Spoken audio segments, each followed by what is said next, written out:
Hey, this is Matt once again. Welcome back to the videos. It is a paid request. It's time for Shawn. Thank you so much for that. For those interested in requesting any type of videos, reviews, movie re-reviews, topics, tier lists, reactions, commentaries, video game let's tries, playthroughs, what have you, PayPal's usually the best bet, or join my Patreon. Both links are down below in the info box. To Shawn, I apologize how late these are getting out to you. It's just been, one of those months. I'm on other stuff. Plus, to try to find the time to just sit down and not be interrupted to do a commentary sometimes is tough, but here we're doing a commentary on the 1979 film The Amityville Horror, which I don't mind. I don't know how much I'll say about the film, but I do not mind the film. But I have it subtitled so that just leave the headphones over there. But 3, 2, 1, pressing play. Got the MGM lion there.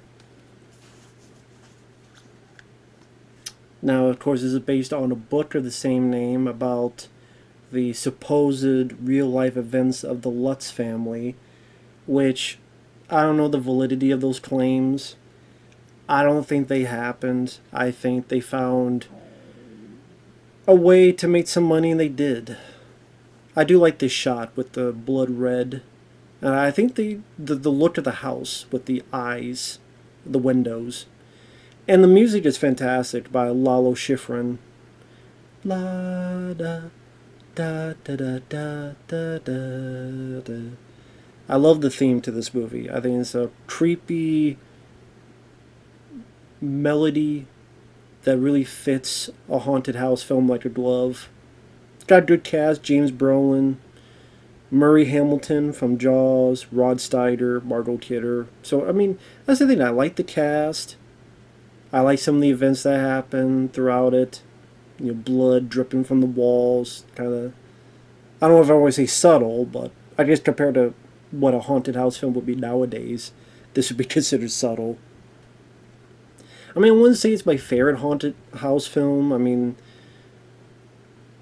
stuff like The Changeling with George C. Scott and among other films I would put above it. I would put Poltergeist above it. But I do like this film, and this was a big hit in 1979, along with films like Star Trek The Motion Picture, I think was 79, I believe, among others. It was a pretty big hit. And still make, they still make Amityville films to this day. What was it? Once Upon a Time in Amityville? A Western? Like, people still take the Amityville name and plug it into something that costs $8.72 and try to make some money. And I'm sitting there going, who the hell is going out to see the 57th? And yeah, technically they're not sequels to this, yes, but they're still Amityville films. And that's something we never need to see again. So you have the gunshots, which I guess you could say they make a movie out of these events in Amityville 2: The Possession, which has Burt Young from the Rocky films. And supposedly, this is, the... But that's the thing, I don't buy the real life hauntings of it. I would love to believe there are hauntings. I really do. Just I've never seen it. I've never experienced it. Anytime I see footage, it just seems like, oh, here's a noise that could have been made 100 different times.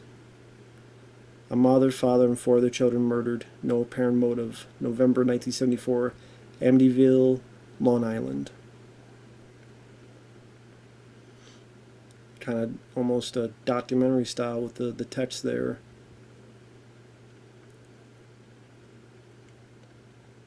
But yeah, the music by Lalo Schifrin, who also did music for Enter the Dragon, as well as Dirty Harry. Is that Strickland? Yeah, that's, I always forget his name. The principal from Back to the Future. I think that's him. It looks like him. If it's not him, maybe not, but it looks just like him. God, now I gotta look it up. Just, it don't bother me. It looks just like the guy. I'll know if I see his name. Yep, James Tolkien as the coroner. That's him. James Tolkien.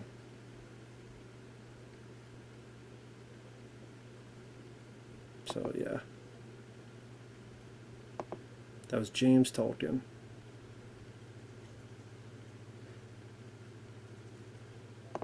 Man, I knew he looked familiar. Sorry, I had to doubt myself because I've gotten so many other things wrong. 1 year later, and here comes the family. But yeah, it's one of those things like Children of the Corn, where I don't mind the first one. I like it for what it is. You know, I like the villains, the two lead villain kids in that. I don't mind Linda Hamilton. I even don't mind the other guy. I forgot his name. He starred in that TV show Brimstone for a little bit. It's not like a favorite of mine, but I don't mind it. And you know, again, I think the actors do a good job here. Margot Kidder, of course, after Superman. And of course, Sally, she had mental health issues later on. Although another, well, I'm not. Were they mental or were they drug? I know drugs were a part of it, but that might have led to some.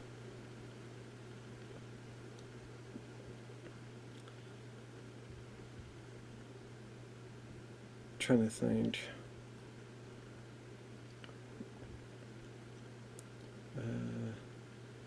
Bipolar disorder in 1988.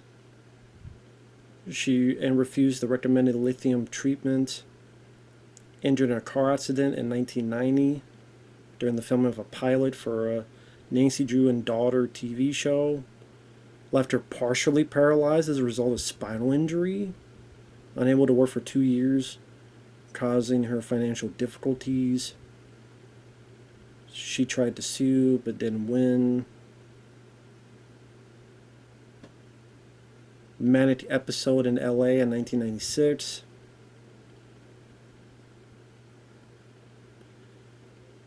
Margot Kidder had been working on an autobiography for 3 years, but her laptop was infected with a virus and all of that was gone. Manic state, disappeared for 4 days. Jesus. What? The caps on her teeth knocked out after a rape attempt? What? Psychiatric care. Emotional distress. Jesus. Wow, I didn't know she died from a self-inflicted drug and alcohol overdose. She had poor health in later years. Lengthy stay at the Standing Rock protest camp in 2016.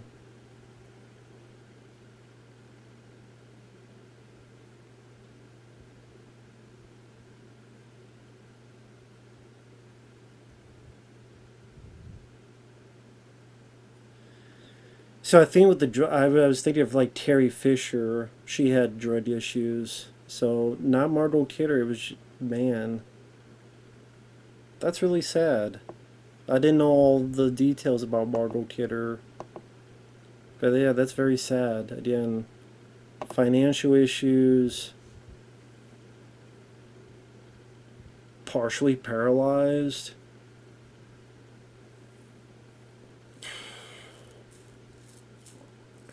Man, that's all sad.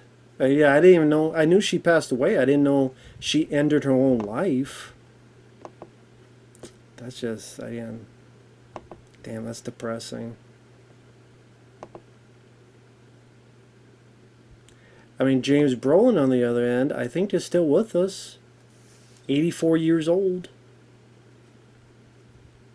Of course, the father of Josh Brolin. He was in a film that I think is very underrated, and I guess the guy who owns it is holding it hostage for more money, which is stupid because it's never going to happen. But right after this film, he did one called Night of the Juggler, which is a very underrated film about a father who's a cop trying to find his daughter who's been kidnapped. Very good film, Night of the Juggler. Deserves, yeah, it deserves a lot more. Just a damn shame. He was also in that bit role in Pee-wee's Big Adventure where he played the movie version of P.W. Herman. He was in a Jeff Speakman film. What was it called? God, I'm trying to think. What was it called? The Expert? What's funny, I'm not seeing it on his filmography. That's funny. Ted and Venus, Good Food Lodging, The Visual Bible Ads, My Brother's War, Traffic, Catch Me If You Can, The Master District.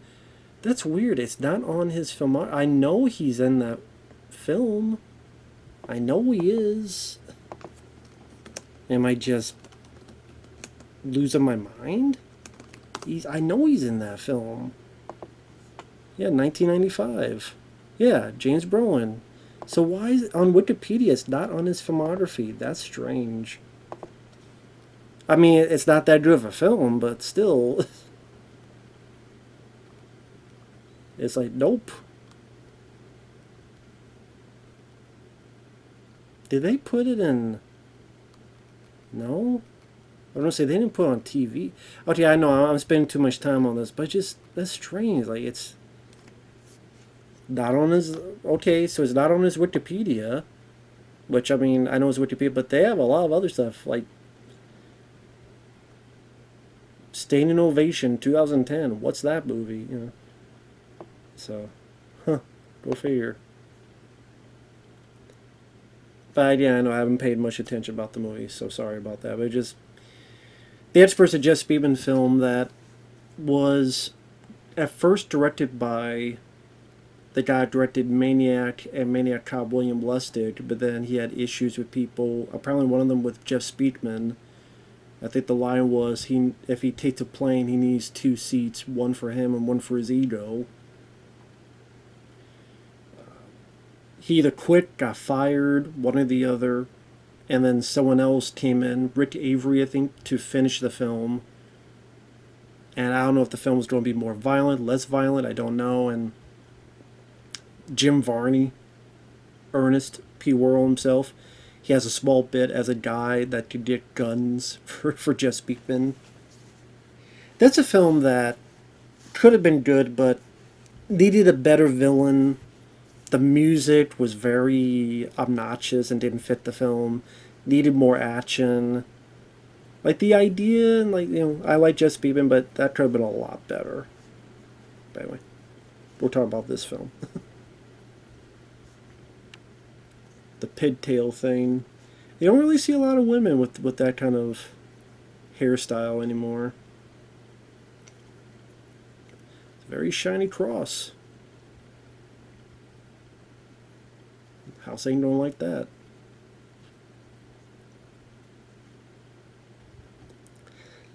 But yeah, there's been so many sequels to this film. It's crazy. I mean, okay, this was successful, so 1 or 2 sequels. Amityville 2, which is a prequel. Then Amityville 3 was 3D. I think I've only seen this one. I think I've seen 2. I might have seen one of the direct-to-video, or 2 of them. Yeah, one was a request. It was a TV movie that I didn't hate. I didn't hate the film. Was it the 4th one? Or the 5th? Was it? I can't remember which it was. It's About Time. I think it was one about the clock. I remember one of them I didn't mind. And Dollhouse I saw like years and years ago. I guess if I could look down here, it'll tell me the whole... Which is crazy.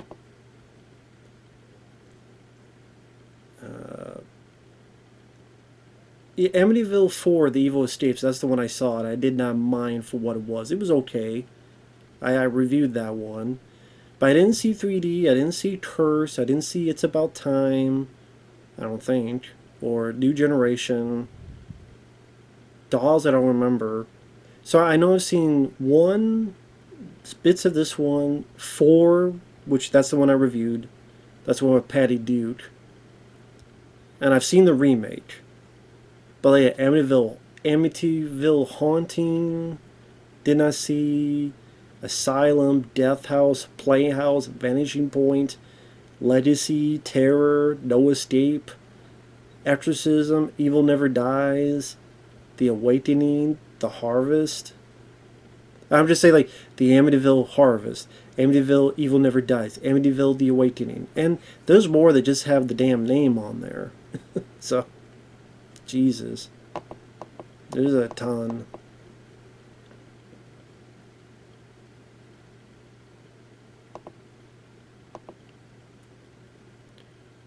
This did get an Academy Award nomination for Best Score, which deserved. It's a great score. Dreary and terminally depressing is what Roger Ebert thought of it. It grossed $86.4 million in the U.S. and Canadian box office in 1979. It was the second highest grossing film of '79 after Kramer vs. Kramer. One of the more successful independent films.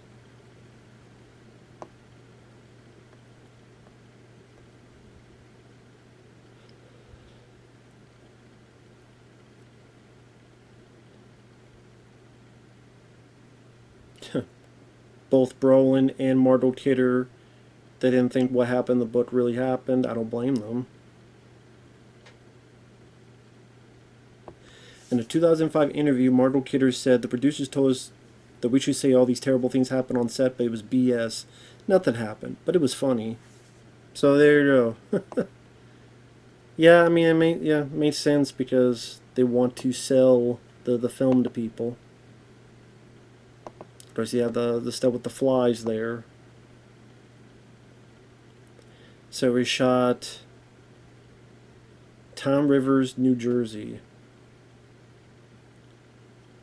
They were going to shoot at the real residence, but people in Long Island, New York, the authorities denied them permission.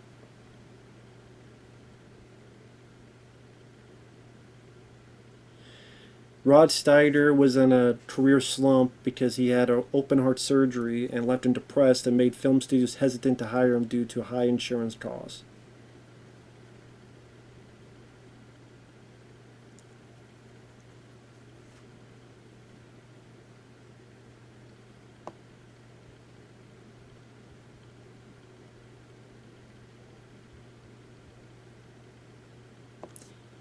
James Brolin committed to closely following the script. Margot Kidder preferred more improvisation, so they clashed a bit because of that. And I think the person who directed this had directed Cool Hand Luke by Paul Newman. I mean, starring Paul Newman.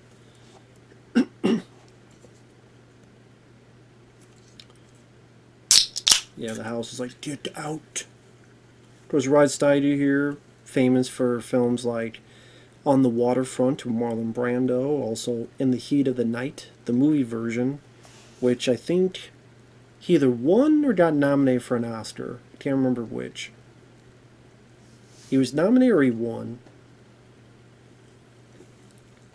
Of course, Rod Steiger would be in horror films after this. He was in American Gothic in the 80s. He was also in The Kindred, smaller 80s, I think it was 80s, monster movie with Amanda Pays.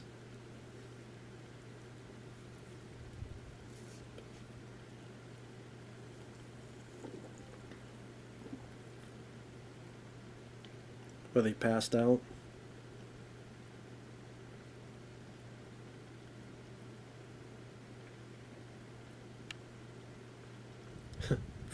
Matching shirts.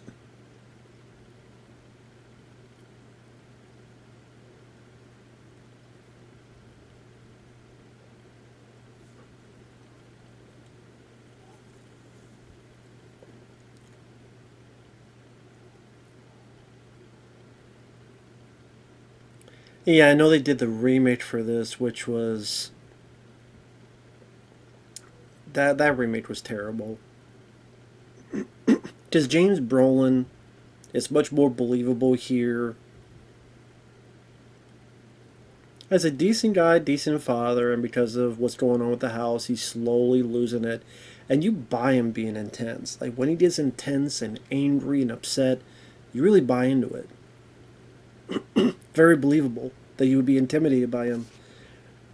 Ryan Reynolds is just not one of those guys. I don't buy him being intimidating and tough. That's why usually he plays the more funny, comedic, wisecracking guy. That's not. It's like Chevy Chase. That's why I kind of think of Ryan Reynolds' style. It's like Chevy Chase. That's for me. If they had made a remake of Fletch, which they did, the one with John Hamm, I mean like a continuation of Fletch, another movie based on another. I mean, again, they got John Hamm, but like Ryan Reynolds would have been a good fit. But like, I don't buy Chevy Chase in a. He tried to be in Memoirs of an Invisible Man, but the good thing about that film are the effects. Maybe Sam Neill, but not Chevy Chase. Because I didn't. Him trying to be serious, just some people are not cut out for that. I can appreciate wanting to do that, but it doesn't always work out. Just like I don't think it worked out for Ryan Reynolds in the remake of this. And that, like, it didn't have the directing. The director of that, I don't even remember who the director was and what he did. But this, like, you tell the director, like, the slow zoom in here, try to build a little bit of the tension.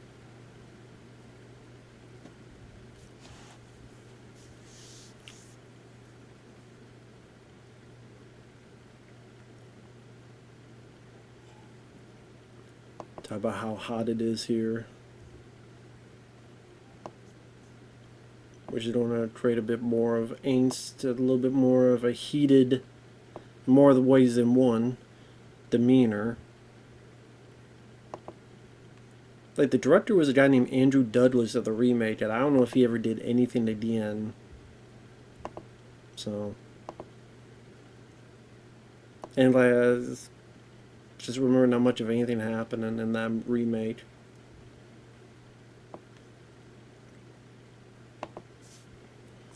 No, I wouldn't say that this film was scary or anything to me. I mean, to be fair though, not many, I think, are scary. So maybe that's a moot point.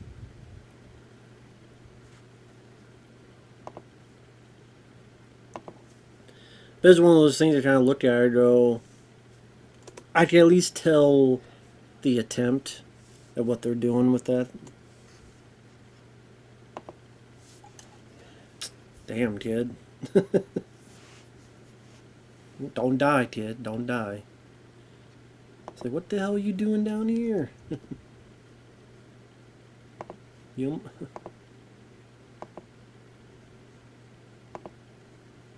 Damn, kid almost died. What are you doing?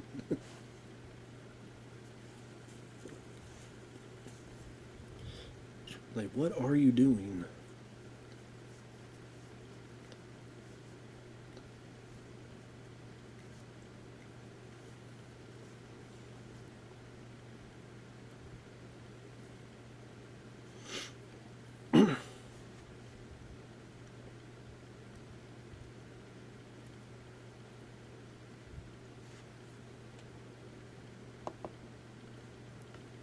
What, Midsummer Night's Dream or something?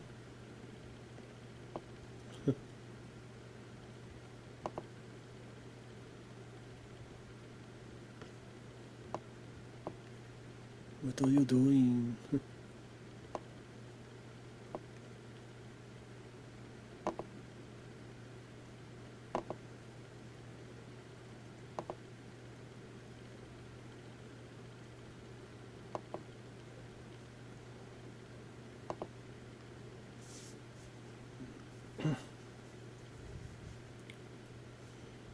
Show a little bit of the lovely playful side before it hits the fan.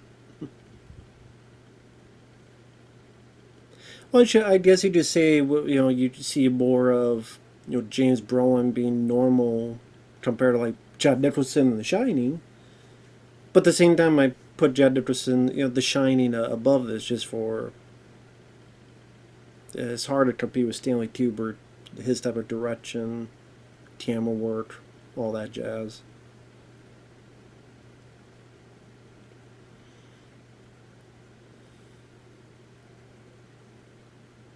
So you get your love sex scene here. See, yeah, maybe for a while I can understand why there's so many Amityville films. I didn't up to a point, but to this day, where most people don't even talk about the original Amityville, like I just wonder, like, who is paying, like, who is. No one's asking for those movies, so I don't know what the deal is. There's gotta be something, though. There's gotta be something to it.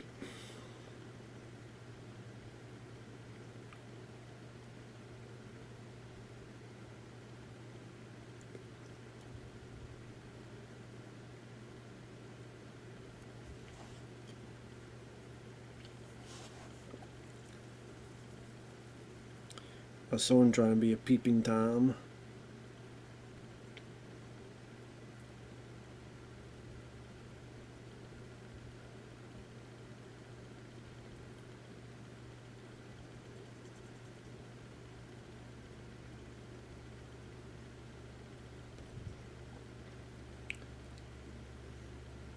The little girl needs something. Bones like, oh, goddamn. Another reason not to have kids. You didn't have kids, that wouldn't have happened. You would have had some nice horizontal tango. Some puntain pie. Damn kids. Damn them. So no beach sheet. Sons of bitches. Cop blockers. All these little cop blockers. God damn it.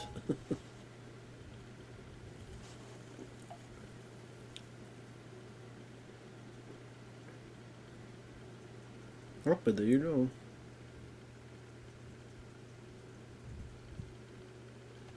Ghost in the chair waiting to play.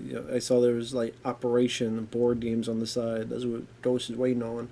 Let's play a board game.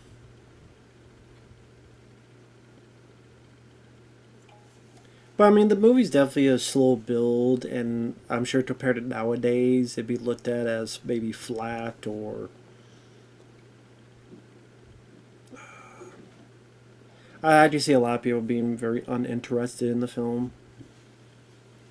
Like I said, it's not a favorite of mine, but I liked it because I think, again, with the music and the camera work, direction, and the cast, it's a pretty well told story. 3:15, where all the bad stuff happened. You say this are where the possession begins.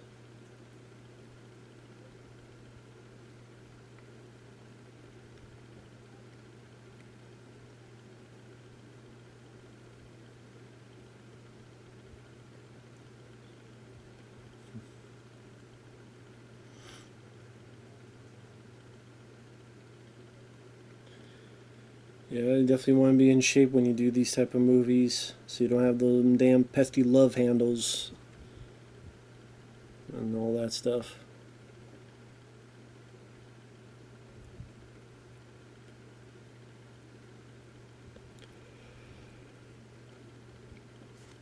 You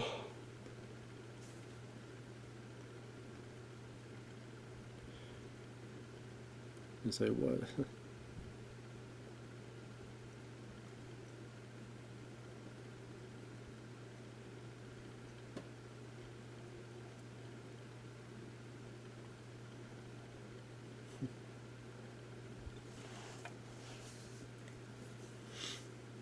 Oh no, not Ratty Ann.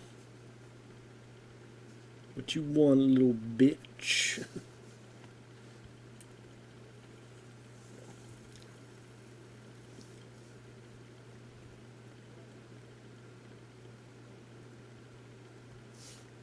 That's another thing I liked about this. I mean, it's at the end of the film, but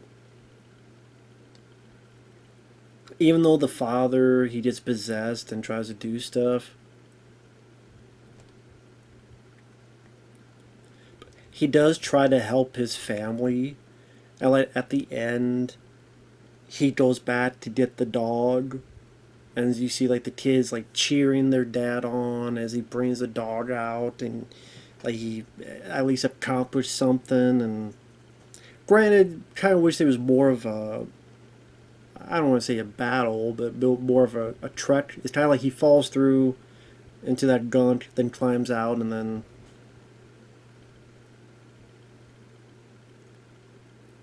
even if it was like, I don't know, maybe some kind of existential fight of the mind. I don't know. I mean, if it's supposed to be based on a true story, then maybe they will look at it as more fantastical or something of that nature. But I don't know. If you want to believe any of this happened, which I don't, but made for pretty successful stuff. Just the fact that nothing else has ever happened to anyone in the Amityville house, that's where I kind of question. Damn cat. Stop being pissed. Go find someone to screw. Leave me alone. Fourth day, Thursday. Didn't they say it was like a month? They left a month later.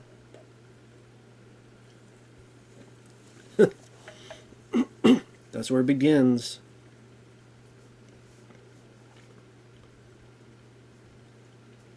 Again, they tried to do this in the remake, but just Ryan Reynolds, I just didn't buy as that intense. Compared to Brolin, which I buy his intensity here. I mean, just okay, this guy I don't wanna mess with.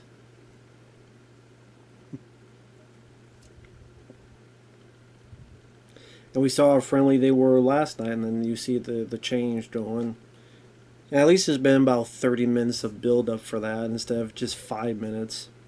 And then I think like Ryan Reynolds' character doesn't go back do anything to redeem himself or to do something good for his family. Here at least he went back and saved the dog and did something.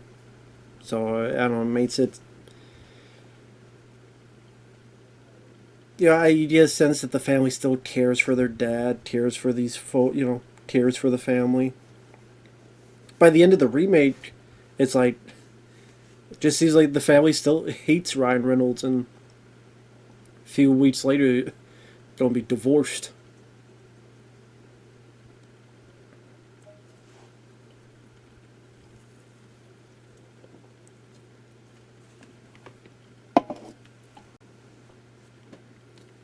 Look at those eyes.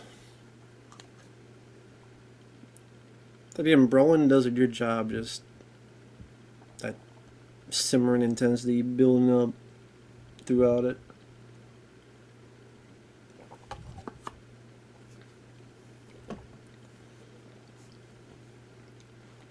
Get out. Get the fuck out. I don't know, it always reminds me, was it the Richard Pryor joke? Hello. Goodbye. And get the hell out. I think it's Richard Pryor. Great joke. So you know that's why it's just white people. Because you're a black person, it'd be like, hello, goodbye. Get out. Yes, sir. Get the hell out.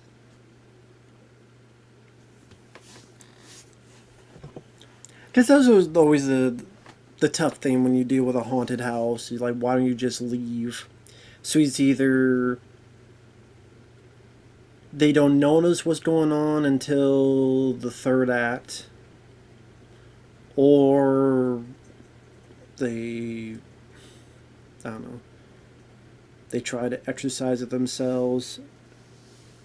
Hell, I mean, reality would be like, it may be haunted, but I can't afford to go anywhere else. Sorry. I'd rather live in a haunted house than be homeless. That's probably be the more realistic situation. Oh well, I guess I'm haunted, but I ain't leaving anywhere because I can't afford to go anywhere else. You see how the economy is?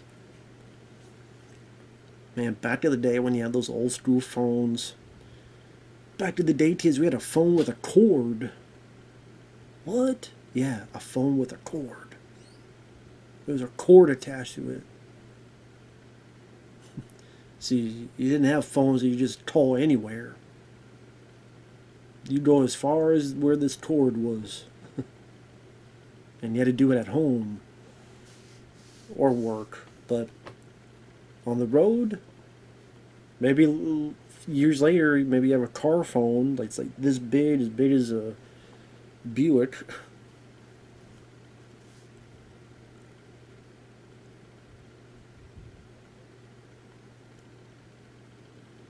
Yeah, that's the thing. The sad thing with Rod Steiger, he doesn't really have a whole lot to do in this movie. Like he went in the flies, and then throughout is just him slowly, they becoming blind, pretty much. So it's just not a whole lot for Rod Steiger to do. To the point you almost go, did you even need Rod Steiger's character? I think he tries to talk a little bit, but. Ugh.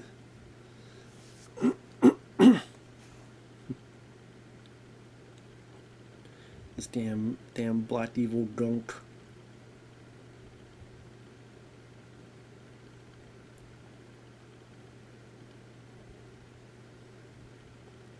From the pit of hell.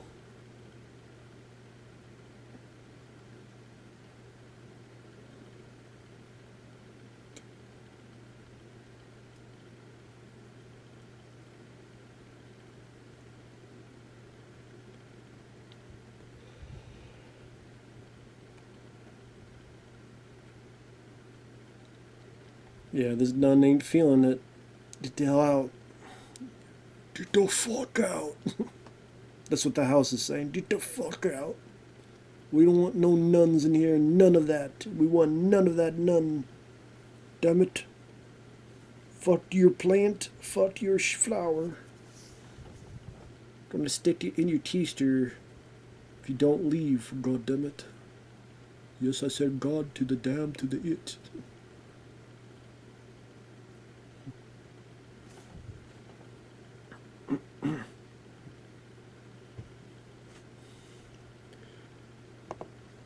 Move it, damn it, move it.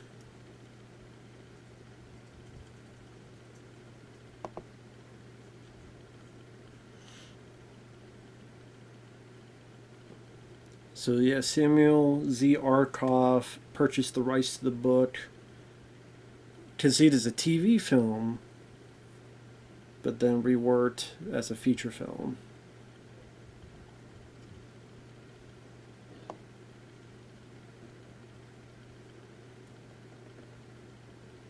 And yeah, it is on, what is it, DVD, Blu-ray. Clamshell VHS 1983, numerous DVD releases by MGM, trailer commentary by Parapsychologist, and making of and radio spots. First Blu-ray MGM did was in 2008. Stream Factory did one in 2013 as part of the Amityville trilogy, which had 2 and 3. Vinegar Syndrome issued the film in 4K Blu-ray format for the first time. And I don't know what all the features are on that. That's the thing, I like the film, but I don't need a 4K of it or anything. But like, I like it.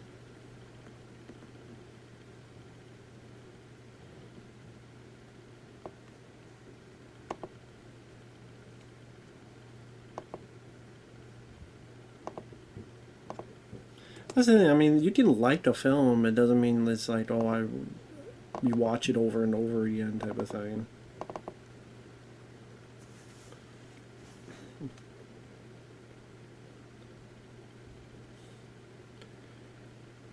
Maybe James Brolin's thinking like Beavis, fire, fire, fire.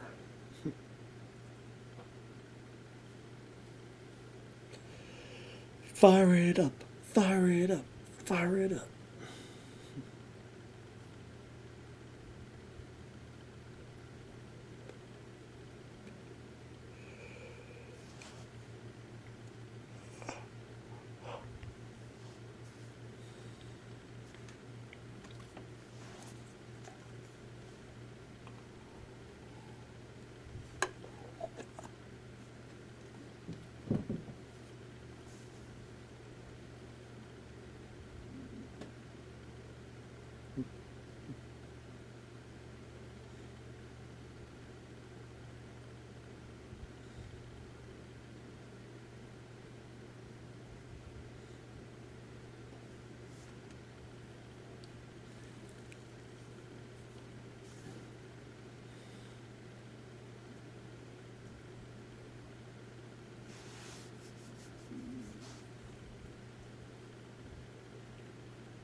Back in the days when people would smoke all the time on movies.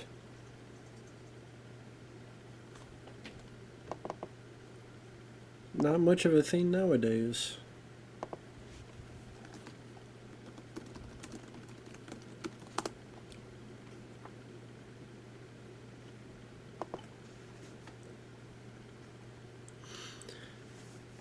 Just looking at trivia, James Brolin's brother Brian was actually used for the image of the bearded man seen appearing from the Red Room and the cellar.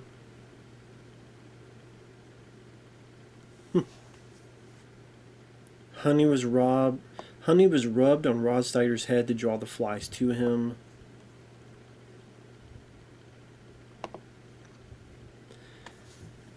James Brolin took less money up front, but with the promise of 10% of the gross sales of his release.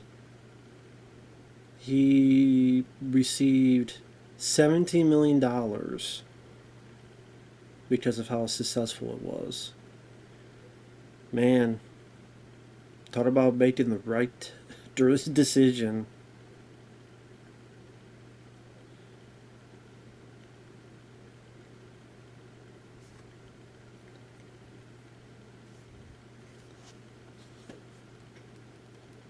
James Brolin was hesitant when he was first offered the role of George Lutz. There was no script, and he must read the novel. He read at 7 o'clock and was still reading at 2 o'clock in the morning. He had hung a pair of his pants up in the room earlier, and at a really tense part, the pants fell down from wherever they had been hanging, and Brolin jumped out of his chair, nearly crashed his head into the ceiling. There's something to the story. He agreed to do the film.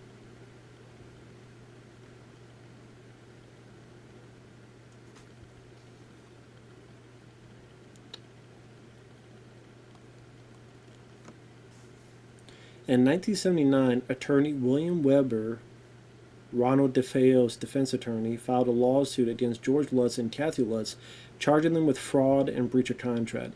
He alleged that they reneged on an agreement to collaborate with Weber on the book. In an interview with the Associated Press, Weber admitted that he and the Lutzes had concocted the horror story scam over many bottles of wine. So, you just say, yeah, he's pissed off he didn't get paid, or he's telling the truth.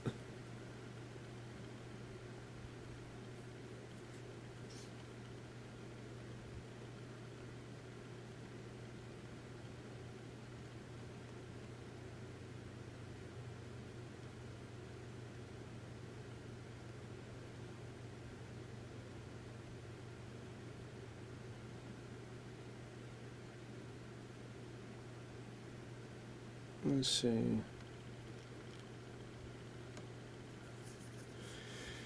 George and Kathy Lutz divorced in the late 80s. George died of a heart disease in March 2006.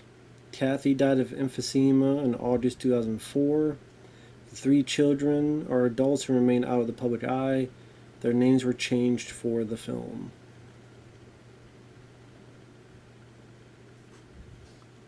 It says here Harrison Ford was considered for the role of George Lutz. That would have been interesting.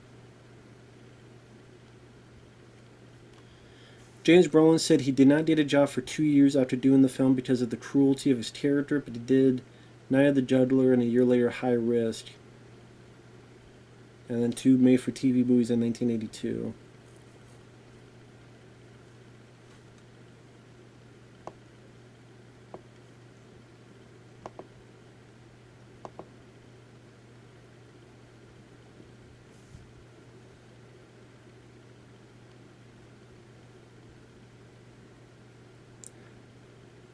The killing of his family by Ronald DeFeo was very real, but people felt that afterward, author Jay Anson and the Lutz family concocted a money-making scheme. Later occupants of the house never reported any unusual events.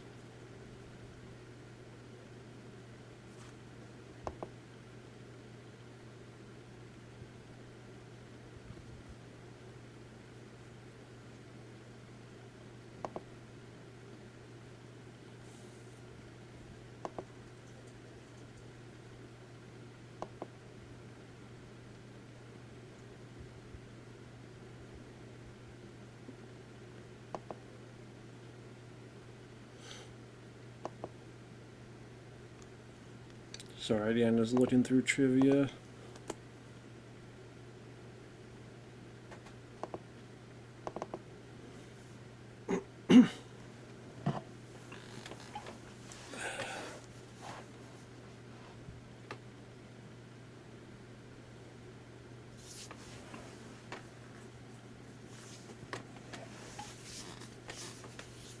Oh, can't find certain things.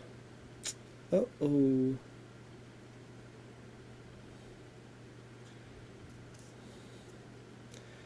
Guess the ghost just being a dick and a troll.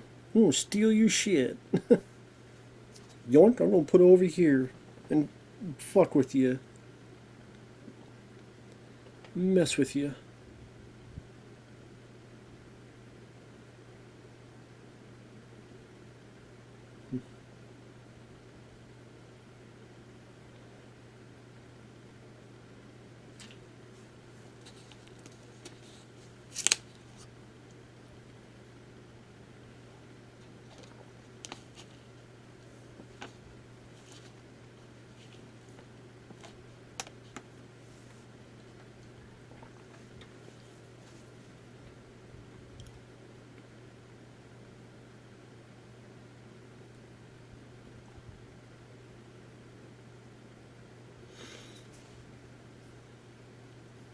Yeah, I do like the design of that house with the evil eyes and stuff, yeah.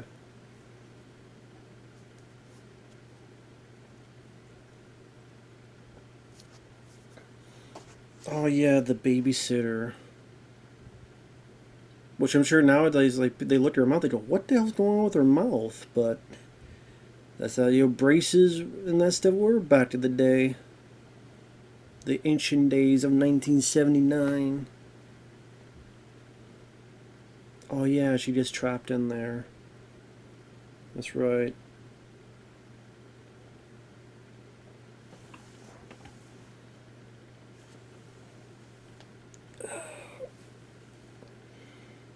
Sorry about that. Got a tink in my back. So, trying to get it out. Sometimes just can't quite get it.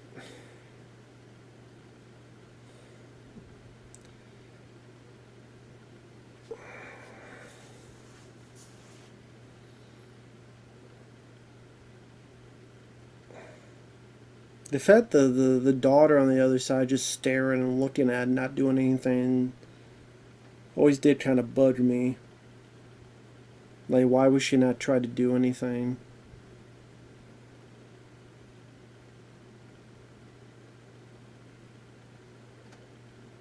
Again, the kid just stares, like, not going to do anything.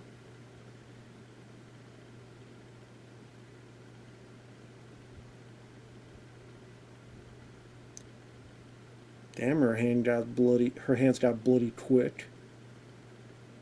I know you pound on the door, but I don't know if your hand would get bloody that quick, or even at all. I mean, You must be doing it wrong if you're if you're doing it that way. Or tit it. Like use your feet and tit the damn door open. Do the mule tit or something. Ooh. Well, she's a girl. Or girls can do it too, just like guys can. Tit you with your feet. Take your shoes off and tit you with your feet. Damn.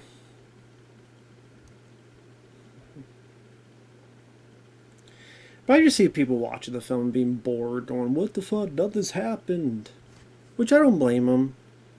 Like I said, yeah, this is one of those films you have to be in the mood to watch. Because it's not an action-packed movie, far from it. It's not a big special effects movie. I mean, the most effects we've seen so far is a couple flies on the Rod Steiger and some black goop coming out of a toilet. You know, there's not really been a whole lot.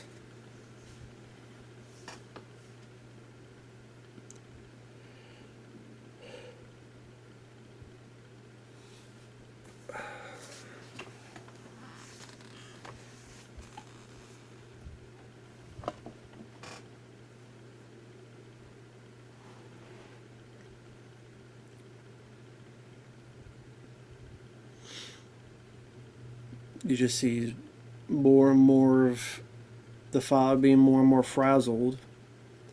Which I guess you could say this is kind of what Stephen King wanted with The Shining. Where he said, oh, Jack Nicholson seemed like he started like crazy. But here you see this slow kind of infection of possession, insanity that I'm guessing Stephen King wanted more of this.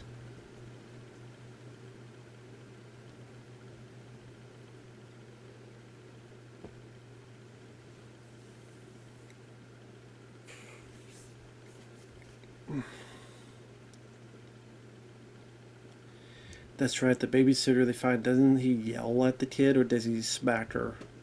I don't remember. I think he yells at her. I don't remember if he smacks her or not. I mean, it's the 70s. I wouldn't be surprised. Would not be surprised.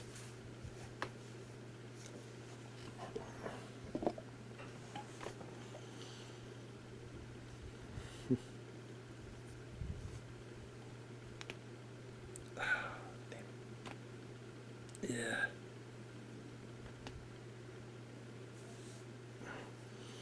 I don't blame him being pissed off at the girl. She just sitting there doing nothing. The actress did a good enough job. You definitely buy her being scared. You definitely buy her being terrified.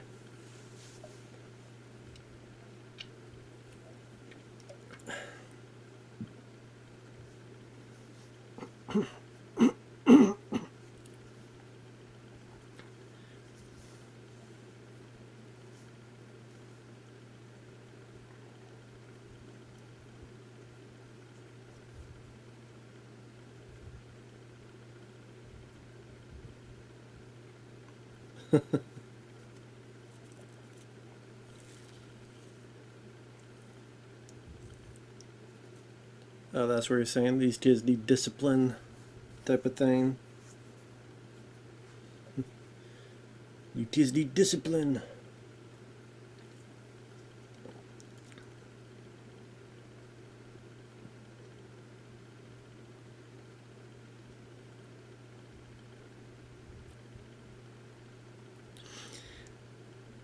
I mean, part of it was like, well, you can't really blame them being pissed because, look, you know, she just watched a babysitter scream and make her knuckles bloody, and we'd all be pissed about that.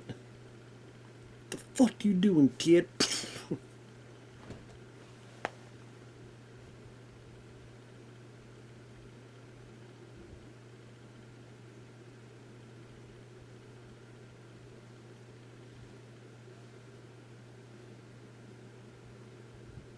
Hmm.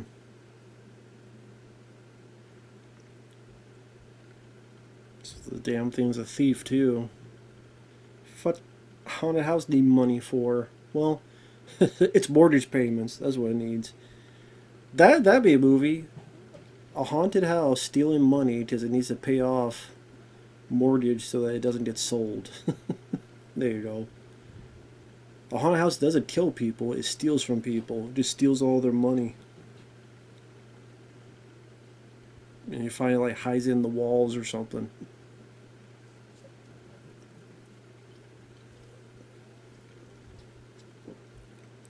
Wait, they haven't made that movie yet. A house that's a thief. Here's Murray Hamilton. Of course, the mayor in Jaws. Well, yeah, I would say he's the mayor. Oh, was he considered the mayor? Anyway, he's in Jaws, of course.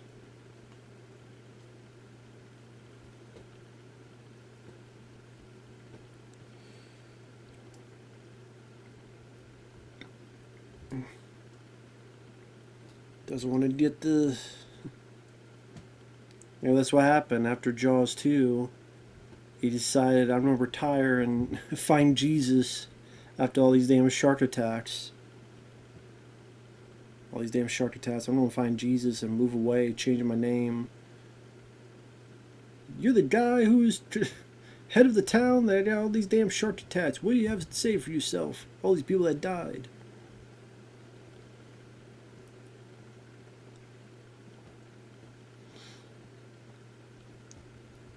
Like, Rod Steiger's not doing a bad job in this scene. I'm just saying, like, he doesn't have a whole lot to do in terms of, like, none of this really matters. It's not like someone goes in and exorcises the house or any of this. Like, it's not like The Exorcist. It's just the family gets to dodge by the end, and that's it. But the actors, I mean, again, Murray Hamilton being intense here, and Rod Steiger.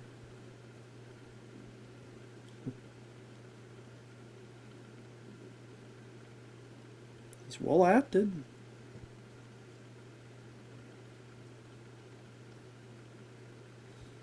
Sit your ass down.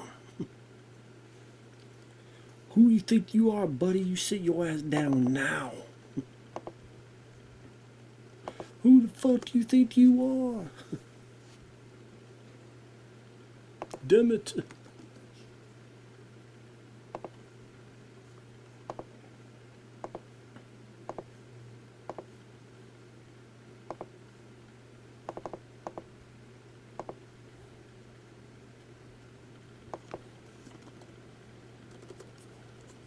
Sorry, just checking something real quick.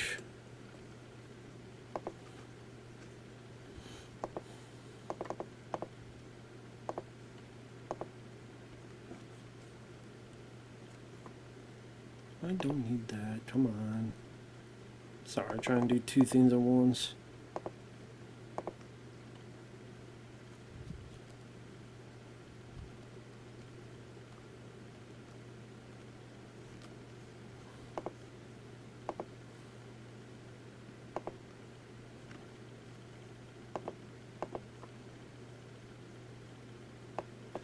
This is the thing with these guys, is that, okay, you want to believe in God so much, but you don't want to believe in the demon or the devil.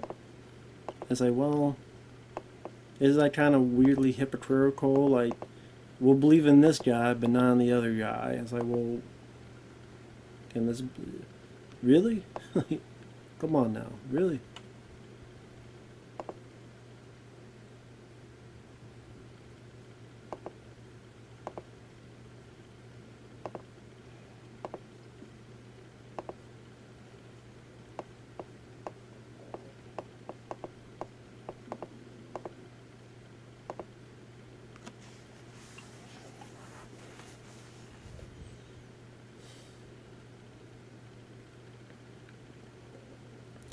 He's still there chopping wood, being pissed off. And it's the 11th day.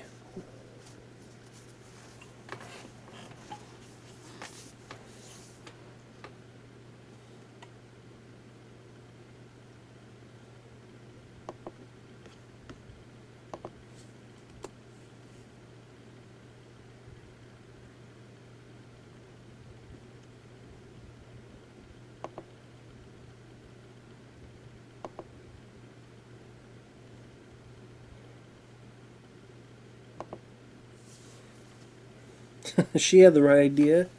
Go get the hell right back in this vehicle. She's smart. It's like, nah, you deal with that shit. I ain't going up there. I'm good. I'm good. God, I don't know what it is. My back was fine until I started sitting here. I don't know what the deal is.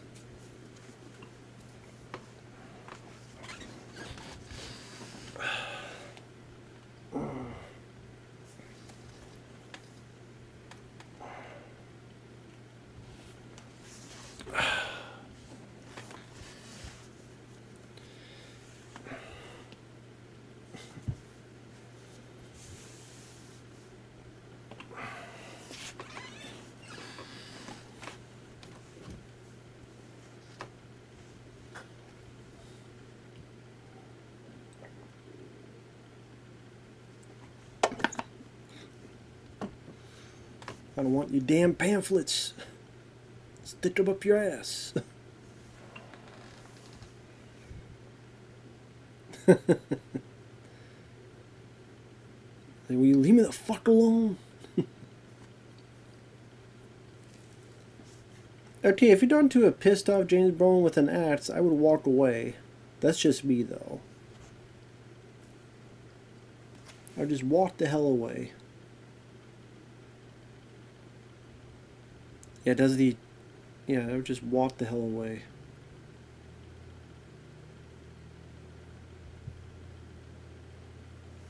That's a good throw. Have a good throw with that axe. Damn. It's not easy to do. Not the easiest thing to do.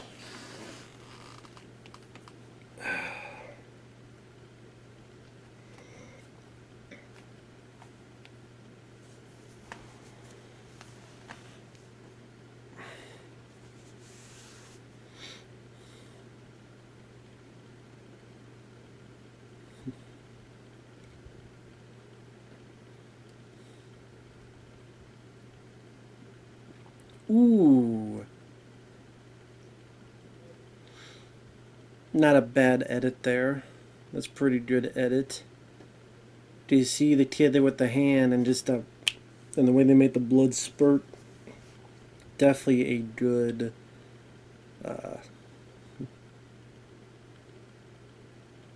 pretty good edit there to really get the impact of that. Like, damn. Really felt it. Like, something I would never want to feel is that type of pain. Like, damn.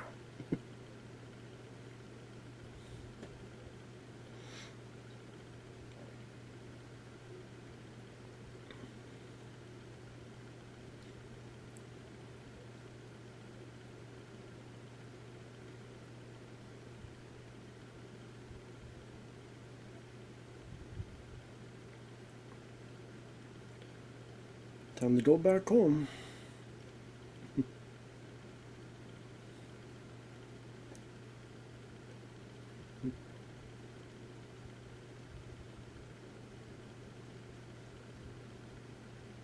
I know you have that, I forget when, but that one, like, other pretty freaky dream scene coming up where Margot Kidder dreams of her husband, like, chopping, isn't it like chopping her head in two or something?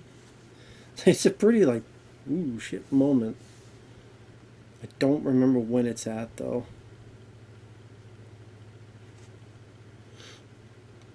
We got 55 minutes left of the film.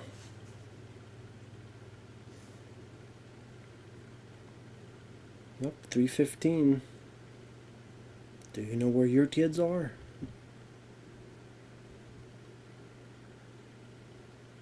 I got you, babe. I got you, babe. Hey, at least you're not in Groundhog Day and it's the same day over and over again.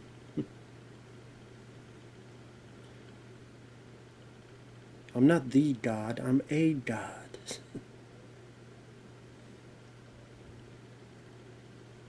Ned? Anyway.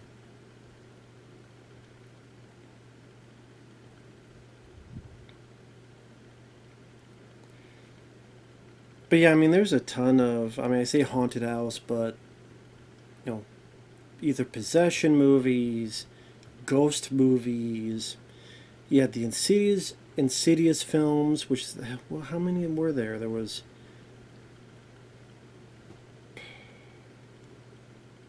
Insidious 2.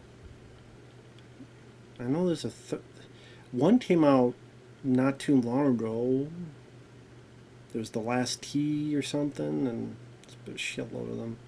There's the Conjuring films, which there's been three of them. Annabelle, and another Annabelle, and La Llorona, all that stuff. Just a ton.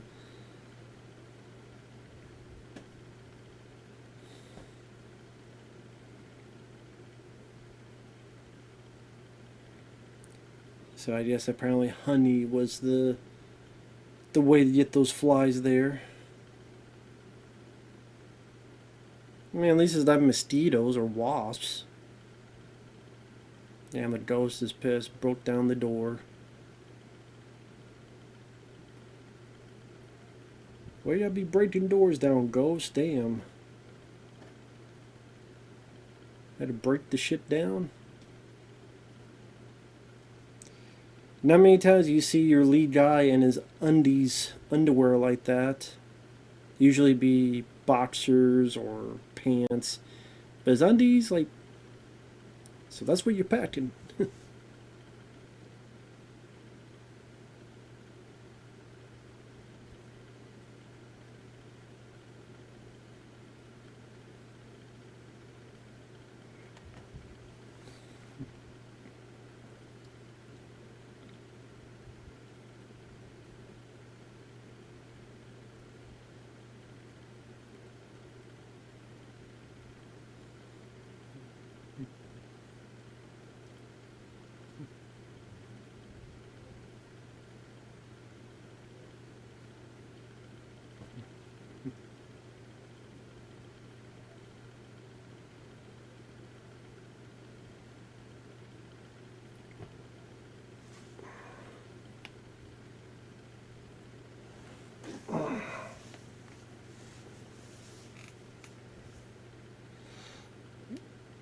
Yeah, trying to figure out who the hell broke down this damn door.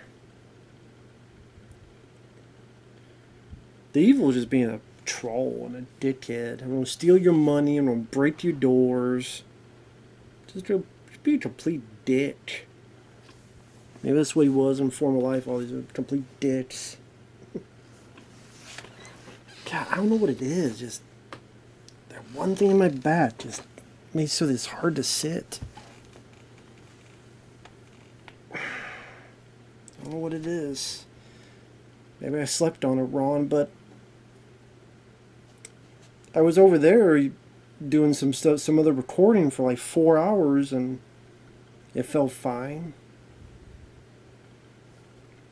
So sorry about all the weird poses I'm doing. I'm not trying to be like schizo or whatever.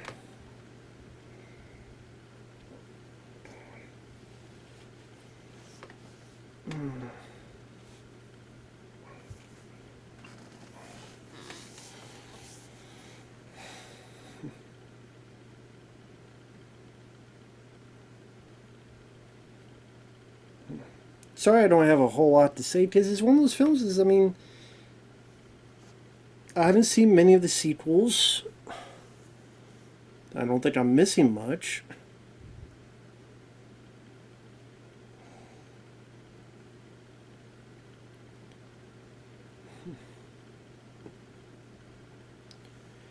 Didn't read the book. You know, the movie, I mean, there's not a whole lot to talk about with the movie. It's pretty slow build.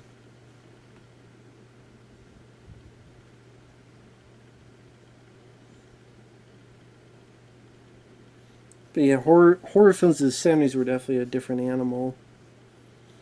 Disney could not rely on all the heavy duty special effects like they try to do nowadays.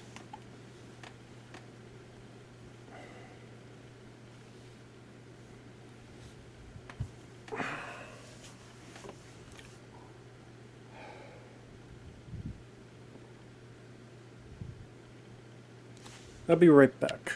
Sorry about that. I had to walk around for a bit, but I'm paused at 1 hour, 9 minutes, and 18 seconds. Pressing play now. Looking at the damage of the door. The door.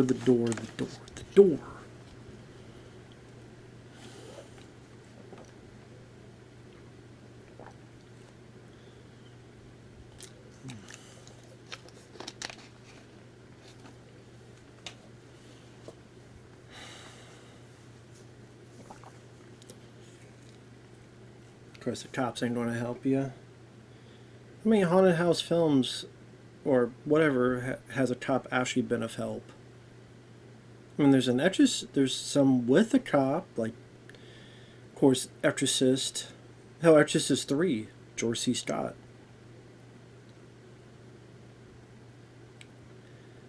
And, I mean, that's not a haunted house movie, but I'm just, thinking like possession and stuff, so. Anyway, who cares?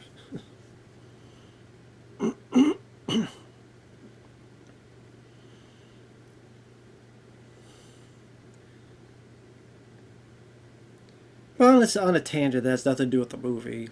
Today I ordered a package, right? Ordered a package. Well, actually, I ordered a package supposed to come today. Arriving today by 8 p.m. It's 6:30 p.m. Still hasn't arrived. But I know what's going to happen. Because I ordered from the same people. So maybe that's my fault. It's the right address. Then it'll say it's the wrong address. Then within 24 hours, they're going to go, oh, it actually is the right address. Whoops, we screwed up. And then they're going to deliver it the next day. So instead of learning, they decide to make the same mistake. Because you figure, give someone a second shot. No, instead, this is going to arrive today. It's not going to arrive today. So they're going to say, oh, wrong address, which it is the right address. And then, thank you, UPS. How about, can people like do their jobs and use their brains? That'd be nice. That'd be refreshing. Someone knowing what they're doing and using something between their ears. Maybe they think that's their ass. But I'm tired of people farting. How about thinking? That'd be nice. But, just saying. I know it's a rare occurrence nowadays for people to think and do their job, but that'd be nice to do your job. It'd be refreshing. Be nice and refreshing, Good change of pace. Shake it up. Or shake it up. Cue the song. Shake it up.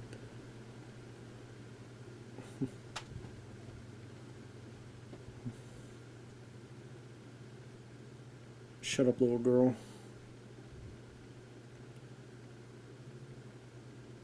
Yamaha motorcycle there.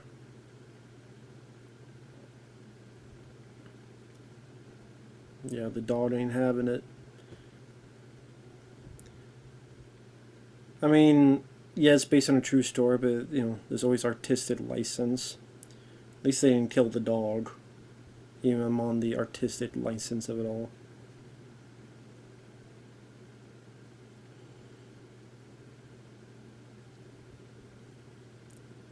Did I miss the bit where she saw, like, the weird creature thing in the window? I might have missed that bit. Wasn't it? Maybe when I was looking up trivia.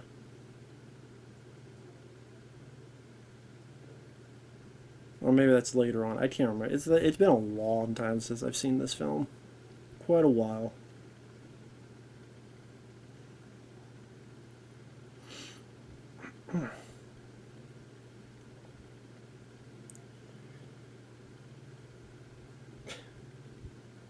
I'm laughing because I remember one of the last times I did a stream, someone's like, have you ever been to a library? It's like one of the most random questions.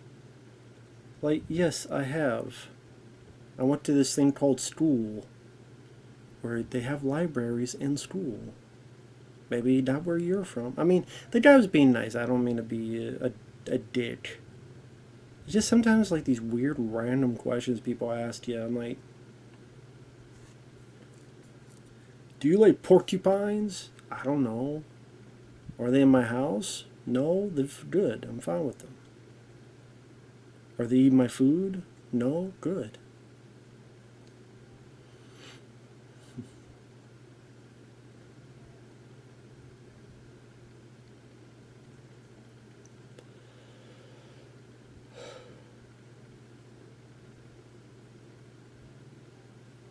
Maybe the thing with Rod Steiger is trying to be this false sense of hope that maybe, like The Exorcist or something like that, this guy will come up and save the day, but won't be the case.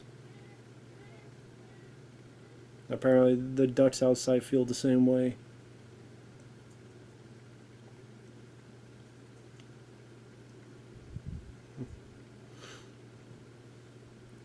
Damn, all it took was a phone call to do it, huh?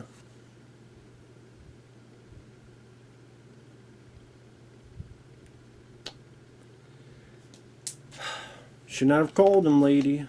Maybe he wouldn't be going through this.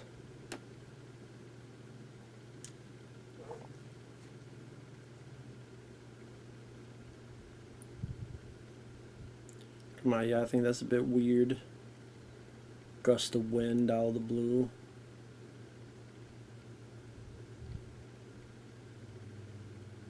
Unless wind and storms are typical in your living rooms. Not for me.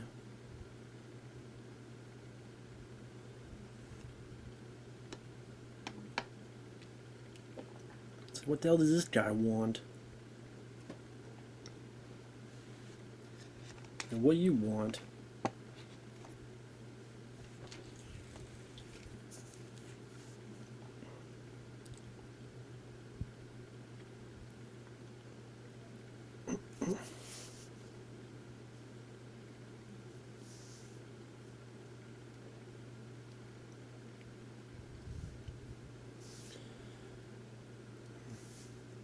Damn, now the house is prank calling her. Damn, being a dick. Breaking your door, prank calling you, stealing your money.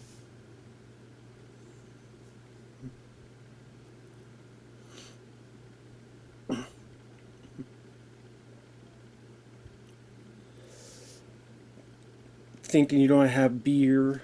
Just someone came by with a 6-pack of beer. Yeah, just a troll. That's what the gist of the story is. What if a house is a troll? Just a dick trolling you for the entire film. I'm just seeing how much of a dick can I be?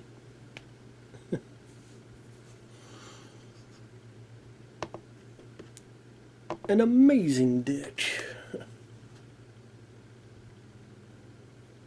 A terrific dick.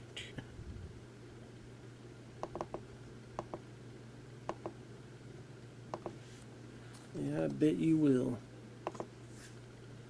You ass who?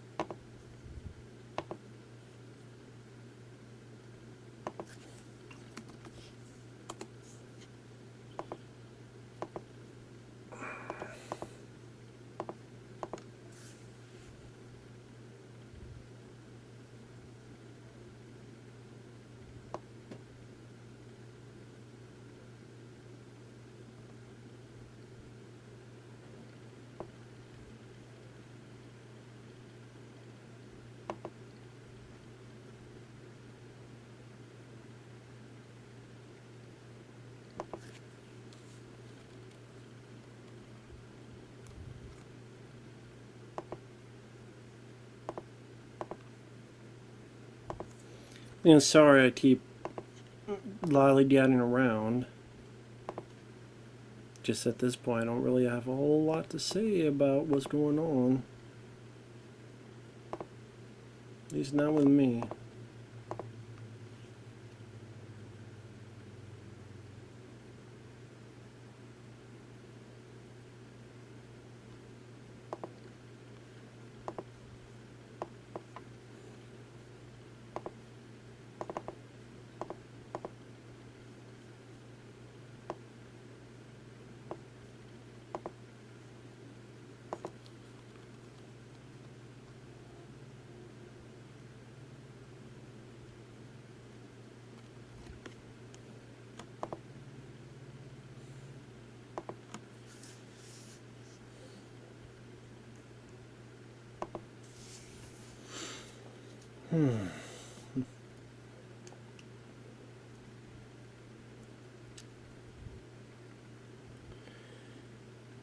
So Brolin punched the hell out of someone in a bar.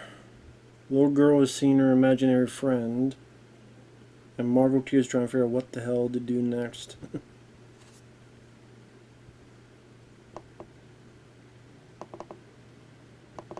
Up there you go. There's the eyes. Okay, so I didn't miss it. I was wondering if I missed that or not, but there you go. That's what I was talking about and thinking about.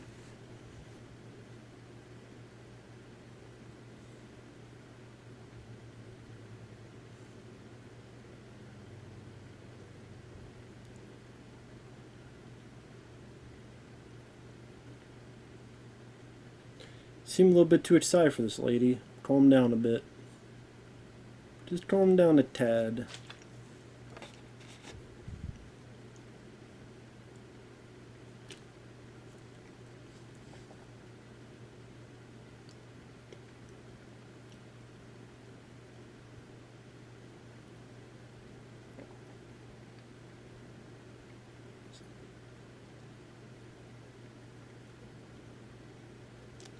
Brolin is able to say a lot with his face. That definitely helps with this kind of performance. And, you know, there could be a fear of being over the top and campy, but I mean, compared to Ryan Reynolds and the remake, I think Brolin pulls it off fairly well. And that is one of the aspects I do like about the film, is his performance. He had just the right look as well.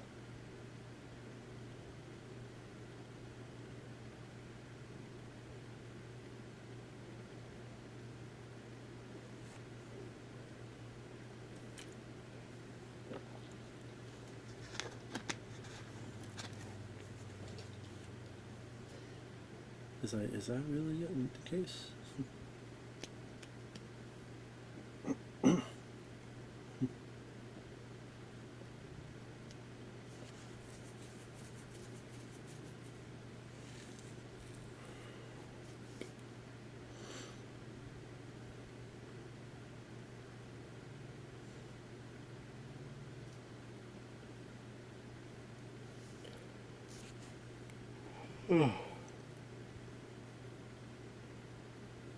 And sorry I'm not saying much. I've lost all that I could say about the film at this point.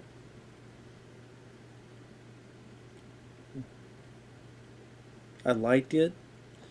I liked the musical score. I think the acting's pretty good.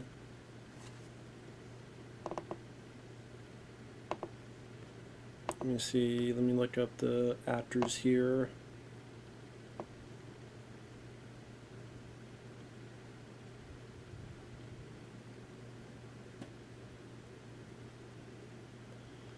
Of course, Helen Shaver.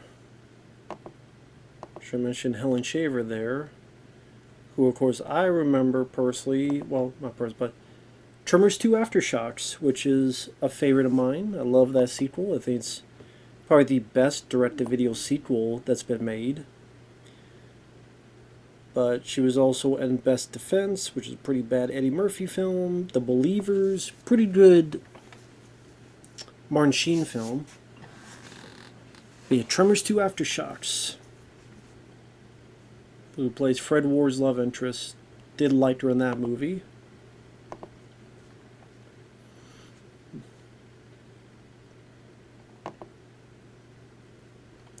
I think the other guy's name is Michael Sachs. I think that's him.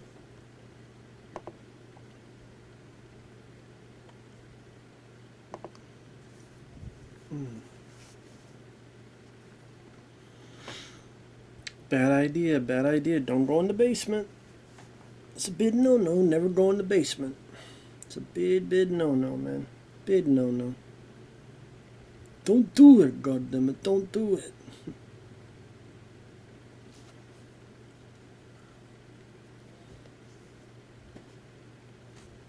Don't do it. I'm telling you, don't do it. It's a big mistake. Well, they'll find out soon enough. They'll find out soon enough.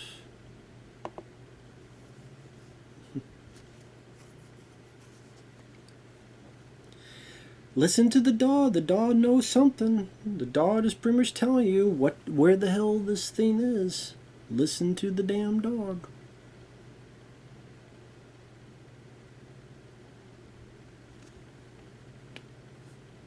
The dog knows.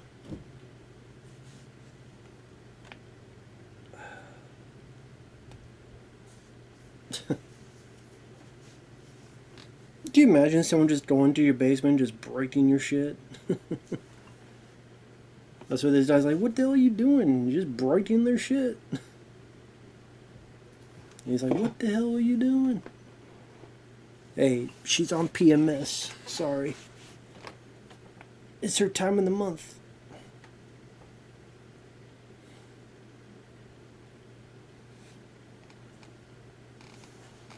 But at least, like, the guy here, there's, like, you know, he's trying to seek out stuff and he's trying to learn stuff. While Ryan Reynolds just seemed much more passive. He got possessed and that's it.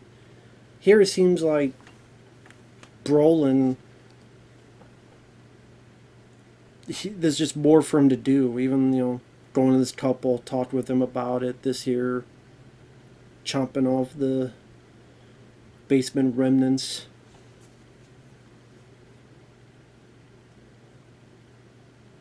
At least doing something.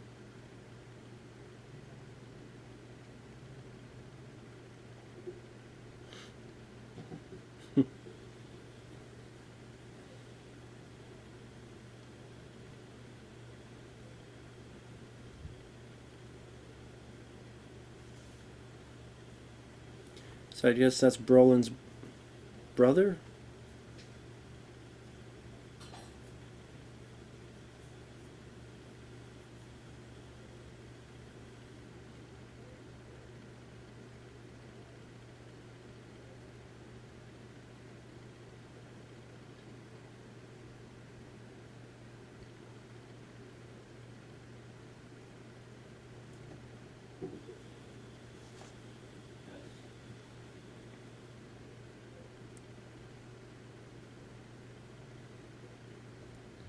Or some altered voice work here. At least got her perfect pristine teeth.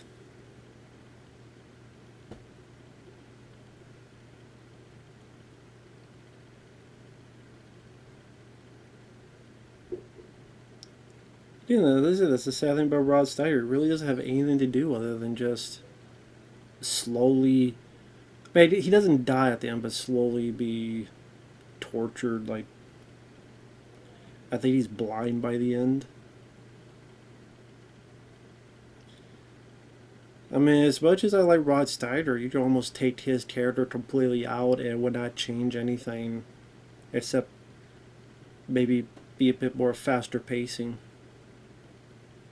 The character doesn't really accomplish anything. That's what I mean. Like, you could completely cut his stuff out, and not a whole lot would have been changed.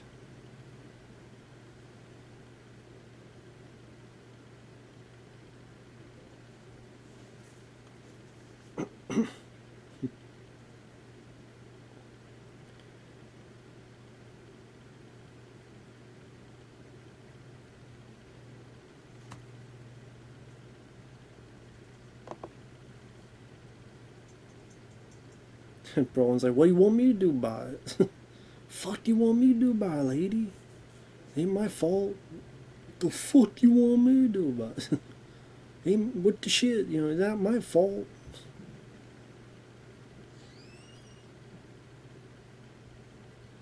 Ain't my damn fault. Again, being a troll, let me put your cross upside down just to be a dick. They piss on you. I'm gonna steal your money, I'm gonna flip your crosses, and I'm gonna flip you off.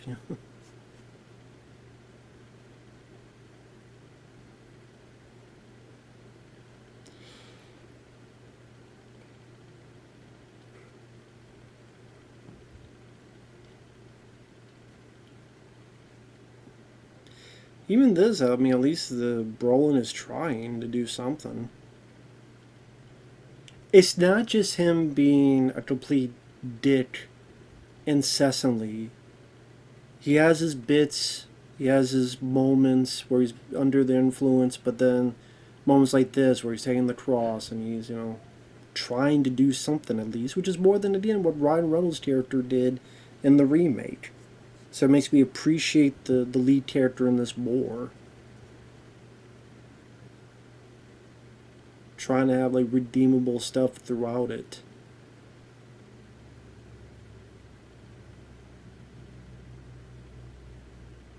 But you can still see the pain going on with all that. Oh, burn her hand just like the.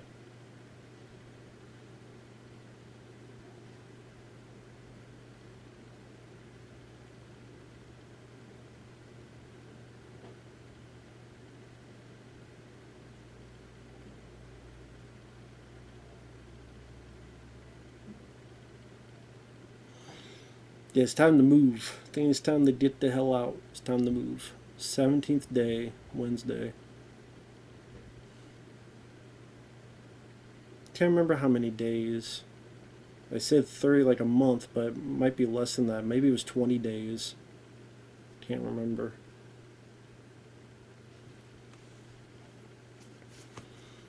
We're 27 minutes in. We're getting to almost the home stretch of things.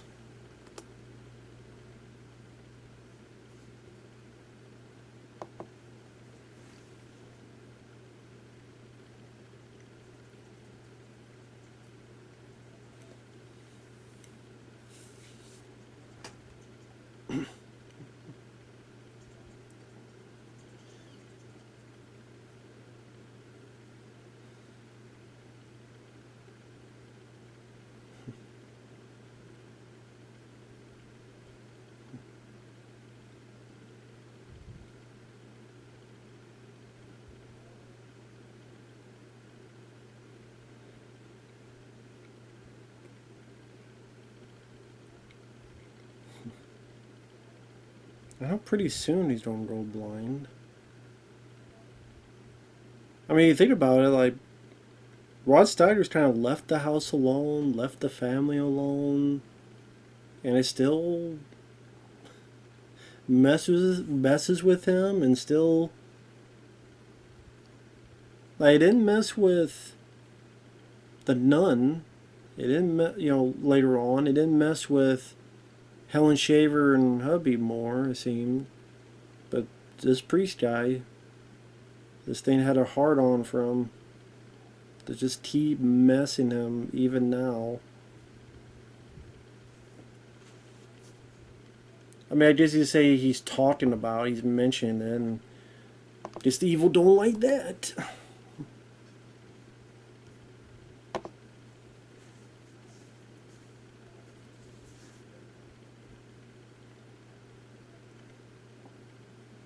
Of course, in these instances, you're thinking, well, where is God? Why is God not helping? Like, the evil is able to do all this stuff. Why ain't God helping?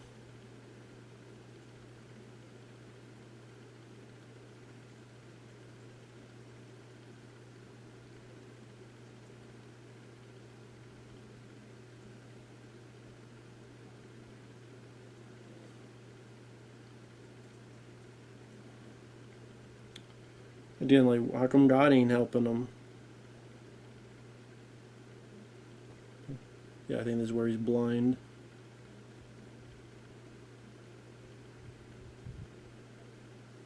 Yep. Can't see.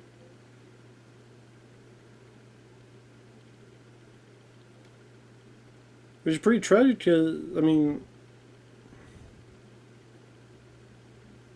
he didn't accomplish anything. I mean, if you think about it, he didn't accomplish anything. The family found out that they were haunted on their own. It didn't help them, get moved out or exercised. Like, the priest didn't accomplish anything. He got blinded, all this for nothing.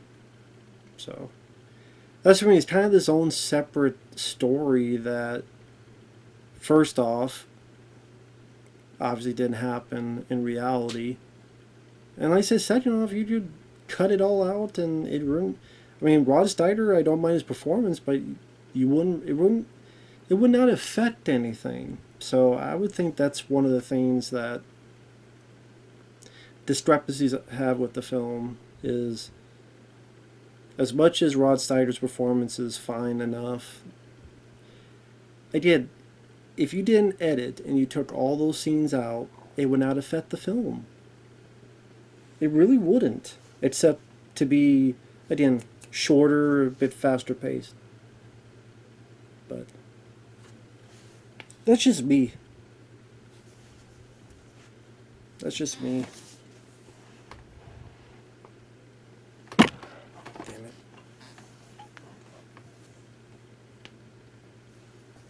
This is my house. Now you get the fuck out. My house. You're evicted. Ghost, you're evicted. We'll evict your ass.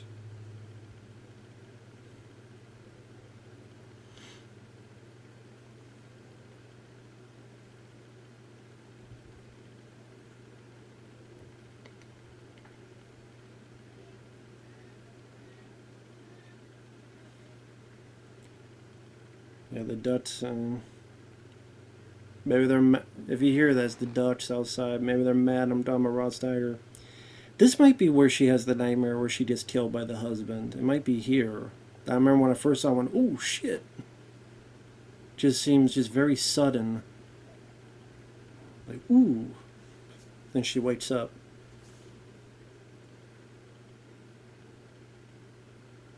Yeah, here. Ooh, right there. Actually, right to the head, and you see the blood explode. Pretty violent. And, I mean, it's quick enough, but I think the film. Is it rated PG? I think. I guess it was quick enough, and it's from the back of the head, but it's like that big blood. I don't mind these shots either, like this orange look to it.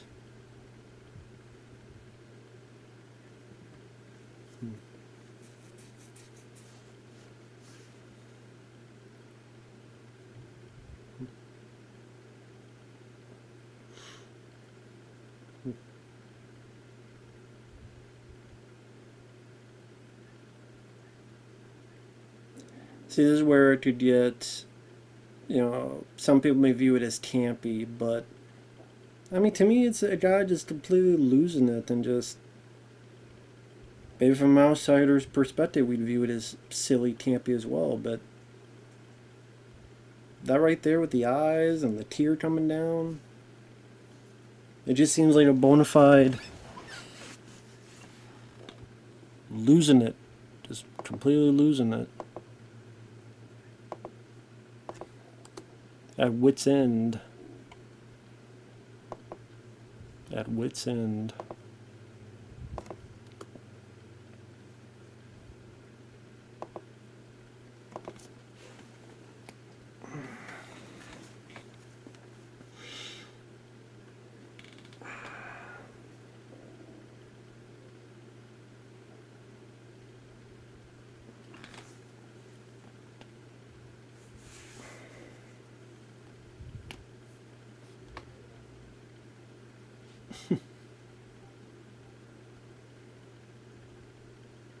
Ooh, there you go. Damn, and blood right on the nose.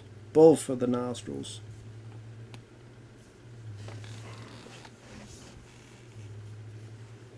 Definitely feel the intensity there.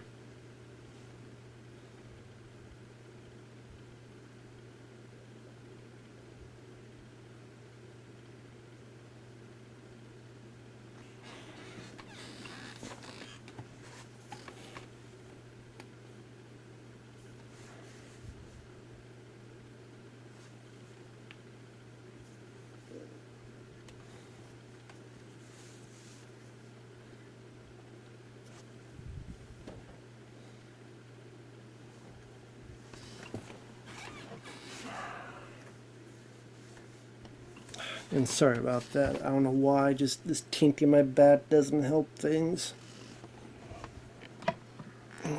Lean it over here a bit so I can sit like this. I think I just need to lie down for a bit and work the kinks back out of it.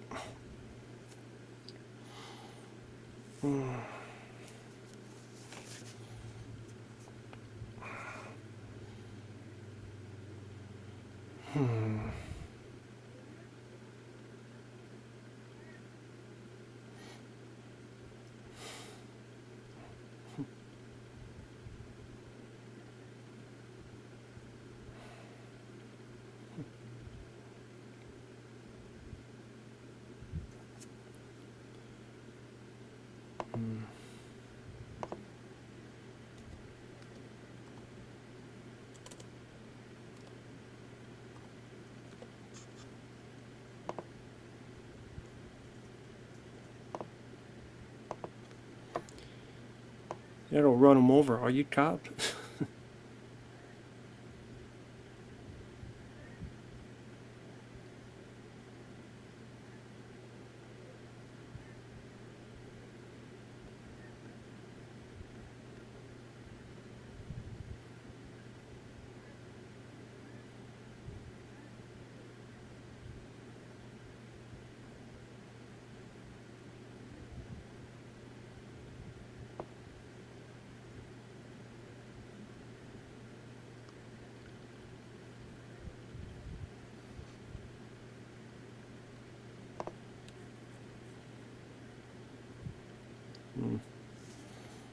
I think this is the last scene with Rod Steiger.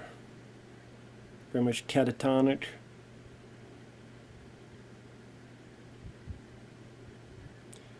I would say out of everybody, he got the shit end of the stick, his character. He was in the house for like less than 2 minutes and all this stuff happened. And again, nothing was accomplished. Nothing was accomplished. He didn't do anything. I think that's the thing, like, maybe that's why the whole thing just seems so pointless to me. That you could just, let's say one last time, since this is the last scene in the film, you just cut it all out. And I actually think it would be better to not have these scenes in there. Because, again, it's kind of just filler. Like, hey, Rod Steiger is still here. He's still a good actor, but again, it doesn't bring anything really. Maybe you just say maybe it brings a threat to the house of what it can do, but then it makes you wonder, why doesn't it do this to all the people? Then the couple, Helen Shaver and them, the nun, all these other people, any one of the kids, anything at all.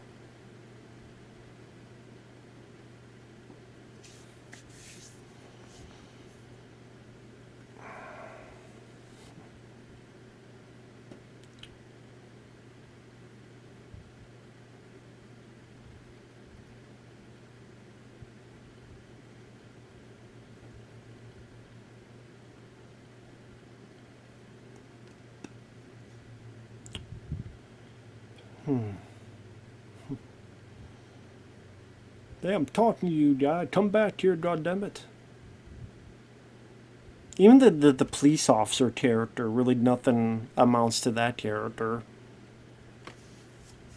Maybe it's like they didn't want to just focus on the family. They want to be outside of the house. But at the same time, then how about get to know a little bit about the kids instead? Any of the 3 kids, get to know them a little bit more. Maybe the kids noticing what's going on with their dad or their whatever. What didn't they say it was kids from another family she had? But I don't know. Just this is that much. Oh, this is where she finds out about the DeFeos and the killer from before looks like my husband.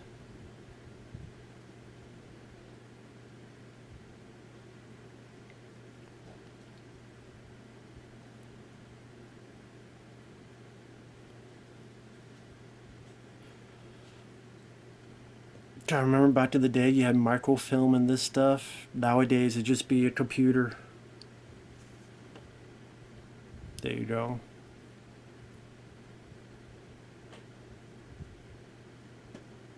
Now that is a picture of Brolin. Which I don't understand, like, why didn't they just use his brother? Like, they used in that one bit in the basement. But I guess to really sell to her that not only does she look like my husband, but to us it is her husband.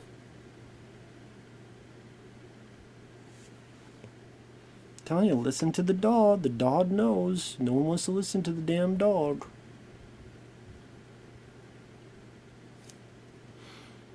Yeah, we're getting to the last night because we only have like 13 minutes left.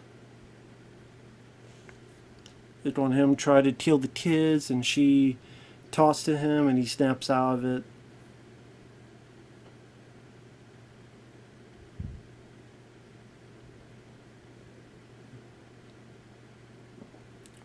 Was Freddy Krueger done come out? Like Elm Street 4 the Dream Master? That damn commute. It's that damn traffic. That's going to be the death of everybody, is the damn traffic.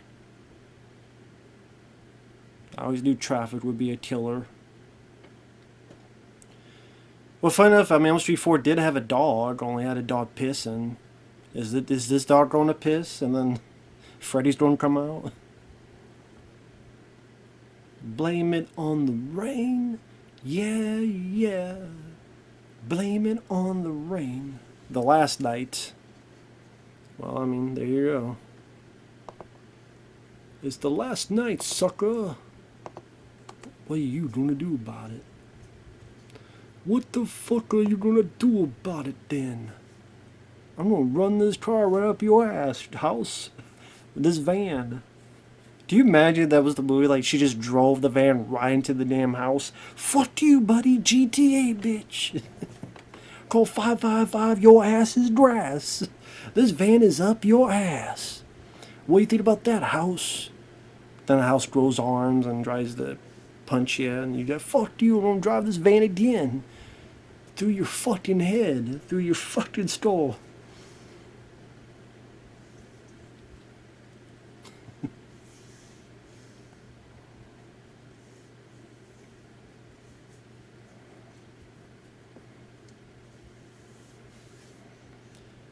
See, the remake just had Ryan Reynolds go into a basement huddled with a blanket fucking watching home movies or some shit. For like, felt like 20 minutes at a time.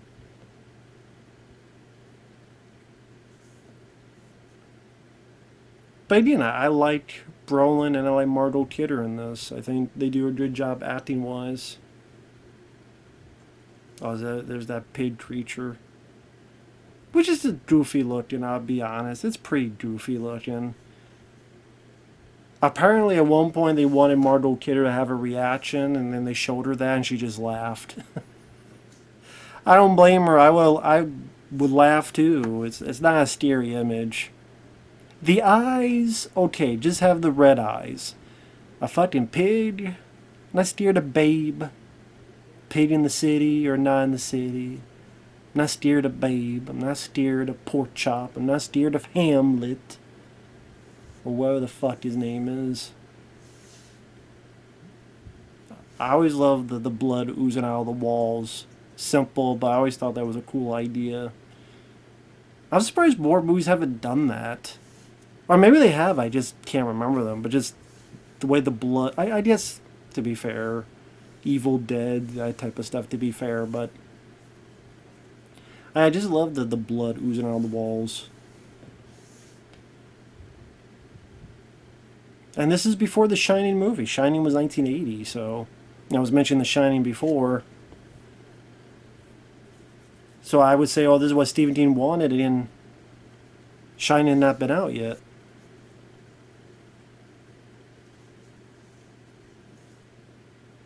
I do like this, where he realizes what's going on and it snaps him out of it after this close call. Because that's not the case in the remake. Like, he...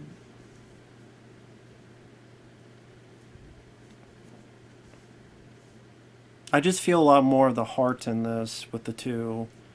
He almost kills her, and he steps out of it, and it just makes them a bit more endearing. Not so much of, I don't know what the hell I'm trying to say. It just, I like it more. I like it better done here than in the remake, where don't they just like kind of knock him out and drag him on a boat or something? Ryan Reynolds, just much more shitty way. So it's like Ryan Reynolds didn't do anything to negate or to help or to stop or to do anything.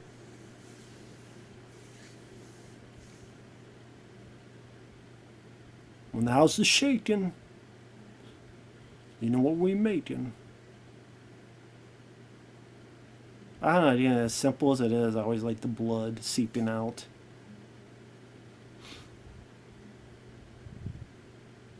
It's a cool visual horror image.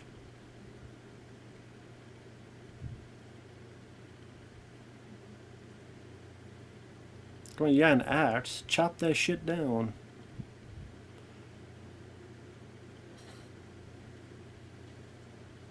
There we go.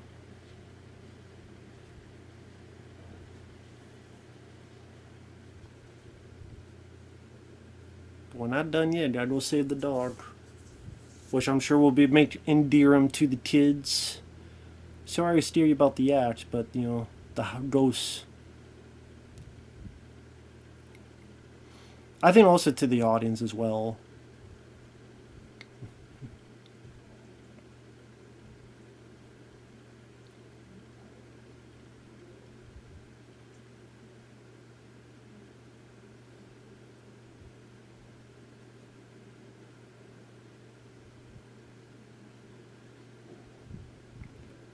I like that the mom's like drive, which makes sense. She wants to protect the kids.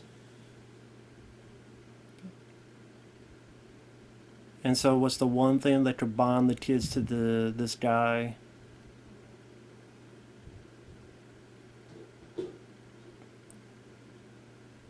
Fuck it, I'm gonna save the dog. I do like Margot Kidder like screaming. Well, you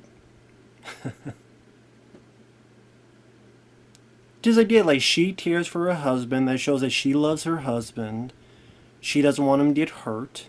She doesn't want him to get in pain. She doesn't want him to suffer. So you feel the love there. But here he is doing something unselfish, doing something for the right thing, because for so long he has to play this kind of guy being embedded with cruel tendencies because of his thing. So you finally give him a redemption chance at the course at the end of this film. And I mean, who can get mad at someone saving a dog or a cat? I mean, come on now. So yeah, I like that. I like that bit.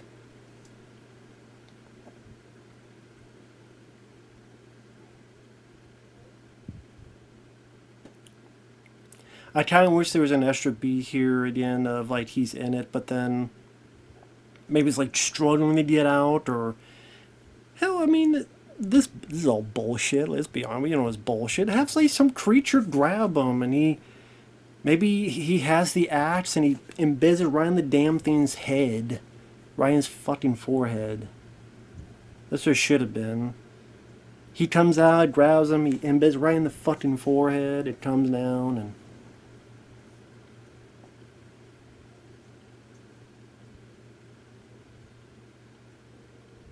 Of course, the dog don't know who the hell this is. I don't blame the dog. The dog's freaking out too. Like, who the fuck is this guy? It's me, asshole. It's me.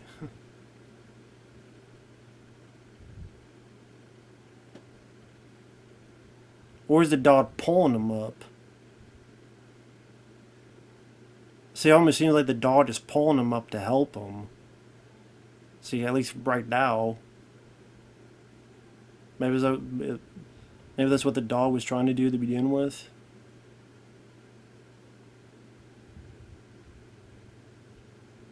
Yeah, he does say good boy, so there you go.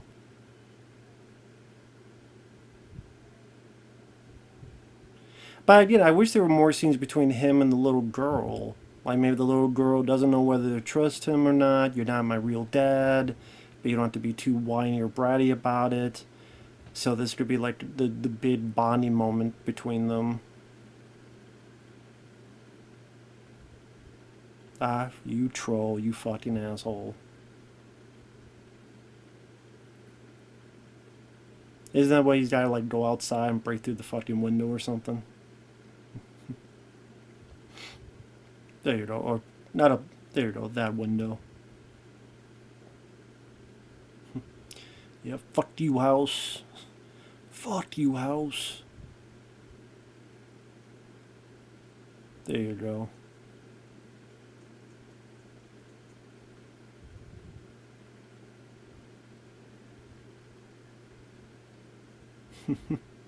And the little girl's smiling, and the kids. The guy's a hero. Like I said, they don't go in depth. There's no big scenes where they hug or something like that. That would have been nice to see. Like they get somewhere and they take a pause and they hug, or maybe there's. That's what I mean. Like there's little story beats that instead of the Rod Steiger stuff, cut all that out.